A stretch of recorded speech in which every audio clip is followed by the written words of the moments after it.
Innovation et territoire, c'est plus qu'un podcast, c'est un plaidoyer pour la transformation de nos industries. Dans ce nouvel épisode, j'accueille Laurent Maillot, commercial spécialiste des contrats de services industrie chez Schneider Electric. Il nous explique le caractère essentiel des prestations de services lors de l'acquisition d'un produit. Pourquoi penser offre de service dès le démarrage d'un projet ? En quoi bénéficier d'une offre de service améliore véritablement la durée de vie d'un produit ? Ou encore quelles sont les conséquences d'acquérir un produit sans une prestation de service ? Laurent nous partage les tenants et aboutissants des services proposés par Schneider Electric à ses clients. Innovation et territoire, un format proposé par Schneider Electric. Bonjour Laurent. Bonjour Laurent. Alors Laurent, tu es spécialisé pour la vente de contrats de services industrie pour la région Île-de-France-Normandie chez Schneider Electric. Alors l'industrie, on le sait tous, c'est du soft avec des logiciels, mais c'est également des produits, automates, varieurs de vitesse, motion, etc. Et puis après vient le service, c'est ça ? Tout à fait. Donc justement, on veut de plus en plus que le service ne vienne pas après, mais vienne en même temps. Ouais. C'est une notion très importante qu'on développe de plus en plus. Il y a un projet et en même temps, on met en place le service. Parce que l'ADN de nos contrats de service, c'est d'offrir une assurance sur la disponibilité des produits avec du stock. Donc on a différentes solutions de stockage qui peuvent être soit chez le client, soit aussi chez nous, avec des délais de mise à disposition. En général, on est sur un jour ouvré. Et aussi d'offrir des prestations de services avec des délais garantis. Et pourquoi finalement une entreprise devrait en complément prendre des services ? On parle de matières premières, c'est ça ? On parle de quoi ? De stock ? On parle de disponibilité ? On parle de flux tendu ? C'est un peu ça l'idée ? C'est d'apporter une réponse encore plus fine à un besoin précis ? Le souci majeur d'une entreprise, c'est quand la production s'arrête, il doit redémarrer sa production le plus rapidement possible. Immédiatement. Voilà. Donc tout arrêt de production coûte de l'argent. A un impact sur sa productivité.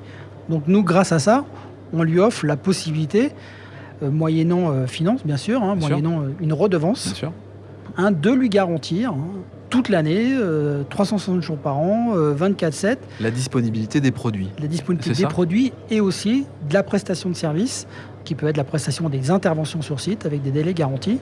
Quand on parle des produits, c'est des produits de maintenance ? C'est des produits pour remplacer des produits qui sont en panne, qui sont endommagés. C'est des produits qui sont souvent, alors parfois en phase de ce qu'on appelle en phase de service. Aussi une notion très importante, ça a un impact aussi environnemental, parce que les produits qui sont en panne, on les récupère. On est dans l'économie circulaire là. Voilà, il y a une circularité une notion de circularité des produits.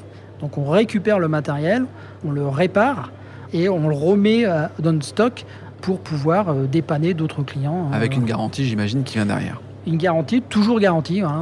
Cette notion de stock est très importante, puisqu'on garantit toujours que nos produits avec une période de 24 mois. Donc ça, c'est aussi important. Alors, pour mieux comprendre ce que tu nous dis, est-ce que tu peux nous proposer quelques cas d'usage là, pour se projeter sur finalement une entreprise ou un secteur d'activité, s'il n'avait pas pris les services, quels risques il pourrait encourir ? Tout l'intérêt en fait du cas d'usage, c'est qu'il y en a des centaines de cas d'usage, parce qu'en fait, on retrouve des produits industriels dans énormément d'industries. Ça peut être aussi bien l'industrie manufacturière, typiquement par exemple une usine agroalimentaire. Dans une agroalimentaire, il y a des automates, il y a de la motion, par exemple, sur des machines d'emballage, avec des robots par exemple. On en retrouve aussi dans les data centers, puisque c'est très automatisé. On en retrouve aussi dans des équipements aéroportuaires, où là, c'est très important de toujours garantir, dans le manufacturier, la productivité, dans des équipements data center, que le système soit toujours efficace. S'il y a un souci, il y a souvent des notions de délestage. Est-ce qu'on peut identifier un coût, surtout si on n'anticipe pas ? Il y a certainement un coût, évidemment, qui est peut-être lié à un pourcentage, j'en sais rien, tu vas nous le dire. Mais est-ce que surtout on a quelques retours si on n'anticipe pas cette prise de service ? Quelles sont les conséquences et les causes qui peuvent être dramatiques ?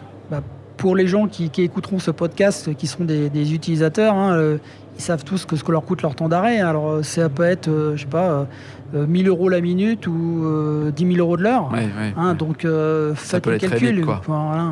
Le coût d'un automate ou ou d'un variateur de vitesse, c'est quelques centaines de milliers d'euros. La minute d'arrêt peut coûter très cher par rapport au prix du produit qui est en cause.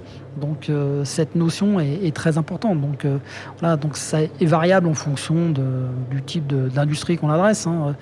Imaginez, je sais pas, dans un aéroport, les lumières qui sont pour éclairer la piste, si l'automate c'est des centaines je sais même pas combien c'est, mais c'est des centaines de milliers d'euros de pertes. De pertes, voilà. Très bien. Si tu avais un conseil à nous donner, je suis un industriel, j'ai besoin effectivement de peut-être rentrer dans une notion d'accompagnement, de service. Quel serait le conseil à nous partager ? Si vous êtes un industriel, donc nous on est là pour vous accompagner.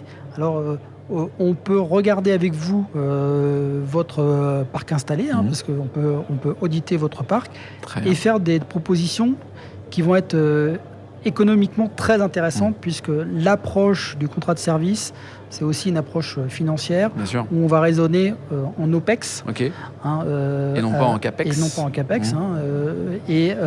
Avec cette notion de disponibilité, de garantie de pièces et de prestations pendant la période du contrat qu'on aura défini ensemble. Très bien, c'est très clair. Merci Laurent. Merci d'avoir participé au podcast Industrie du futur depuis le Global Industrie, un format proposé par Schneider Electric. Si cet épisode vous donne envie d'aller plus loin, c'est l'occasion d'en parler à Antoine Chart, directeur national des ventes. Bonjour Antoine. Bonjour Laurent. Antoine, peux-tu nous dire comment passer de l'idée aux actes lorsque l'on veut se transformer ? Laurent, c'est très simple. Les sujets de transformation digitale, de décarbonation et d'électrification sont au cœur de la stratégie Schneider Electric. Et comme on a pu l'entendre dans ce podcast, l'ambition de Schneider Electric est d'accompagner les entreprises du territoire sur ces enjeux de transformation.